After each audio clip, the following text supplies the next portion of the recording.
Ibu bapak, saudari-saudara, sobat Komsos yang terkasih, selamat berjumpa kembali dengan Renungan Minggu Komsos Gereja Santa Maria Immaculata Paroki Tarakan.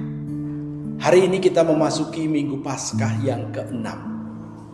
Pada Minggu Paskah yang ke-6 ini, Injil yang akan kita renungkan diambil dari Injil Yohanes bab 15 ayat 9 sampai dengan 17. Kutipan ini merupakan kelanjutan dari kutipan minggu yang lalu. Dengan demikian, suasananya masih sama, yaitu ketika Yesus menyampaikan pesan-pesan terakhir kepada para murid dalam perjamuan malam terakhir. Ingat, Yudas sudah pergi.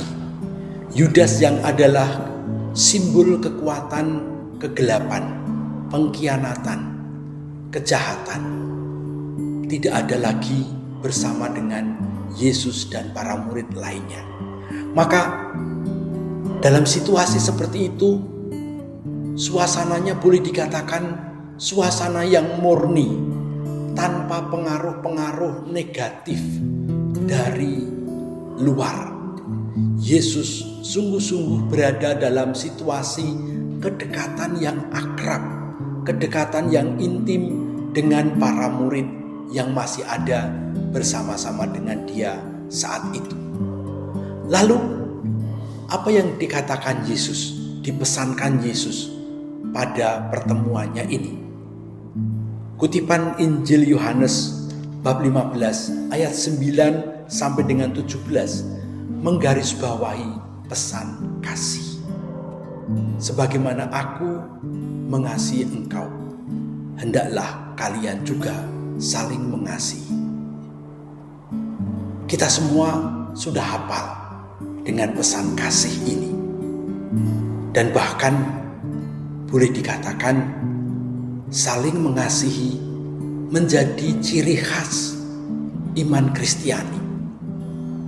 Iman Kristiani harus mengalir dari kasih. Seperti Yohanes mengatakan, Allah adalah kasih. Maka setiap orang yang mengasihi, dia lahir dari Allah, berasal dari Allah. Yesus pun mengatakan kepada para muridnya, supaya mereka saling mengasihi satu sama lain, seperti dia telah mengasihi para murid. Tapi mungkin di antara kita ada yang bertanya, saling mengasihi itu sebetulnya seperti apa sih? Bukankah kita sudah mempraktekkannya? Kalau boleh membuat kesimpulan, saling mengasihi satu sama lain bagi saya bisa kita rumuskan dengan kalimat tidak ada dusta di antara kita. Tidak ada dusta di antara kita. Itulah saling mengasihi. Karena dusta, kebohongan, sedikit pun membuat kasih itu tidak tulus. Membuat kasih itu tidak keluar dari hati yang total. Dan Yesus memberikan contoh bagaimana mengasihi para murid, yaitu dengan memberikan nyawanya, dengan memberikan seluruh hidupnya. Semuanya itu Yesus lakukan karena Yesus sendiri merasakan kasih itu dari Allah Bapa. Sebagaimana Bapa mengasihi aku, demikian juga aku mengasihi kamu.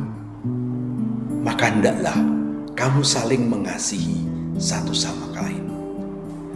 Kasih yang seperti ini adalah kasih yang tulus. Kasih yang tidak disertai dengan kepura-puraan. Kasih yang total. Bahkan kasih yang mengorbankan diri.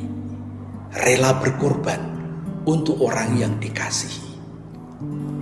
Ibu bapak, saudara-saudari yang terkasih dalam Kristus, saling mengasihi dengan demikian menjadi tata hidup bersama sebagai sebuah kesatuan persaudaraan yang erat. Ketika ada kebohongan, seperti halnya dibuat oleh Yudas, maka kasih itu akan melukai. Kasih itu akan menjadi momok yang menakutkan. Bahkan Yudas pun akhirnya frustasi dan bunuh diri. Karena ternyata dia membawa kasih yang palsu. Memang di dalam kehidupan kita sehari-hari, kekuatan kasih ini seringkali dilawan dengan kekuatan-kekuatan kegelapan yang juga berbaju kasih. Tetapi ketidaktulusan menjadi latar belakangnya, sehingga buahnya akhirnya adalah kesedihan dan bukan kebahagiaan. Saling mengasihi harus menjadi semangat hidup setiap murid Yesus. Namun saling mengasihi ini tidak boleh ada dusta di sana. Artinya apa? Tidak boleh ada yang merasa lebih tinggi dari yang lain. Tidak boleh ada yang merasa berhak merendahkan yang lain. Tidak boleh ada yang merasa boleh mengabaikan atau boleh memperlakukan yang lain seenak sendiri. Sebetulnya kalau mau kita ringkaskan lagi, saling mengasihi itu berarti solidaritas, bela rasa satu sama lain, solidaritas satu sama lain. Itulah saling mengasihi. Semakin kita saling mengasihi, semakin kita bersaudara. Semakin kita bersaudara, semakin kita percaya kepada kehadiran Allah yang adalah kasih. Semoga hidup kita selalu dipenuhi dengan kasih yang tulus untuk membangun persaudaraan dan solidaritas dengan sesama. Tuhan Yesus memberkati. Amin.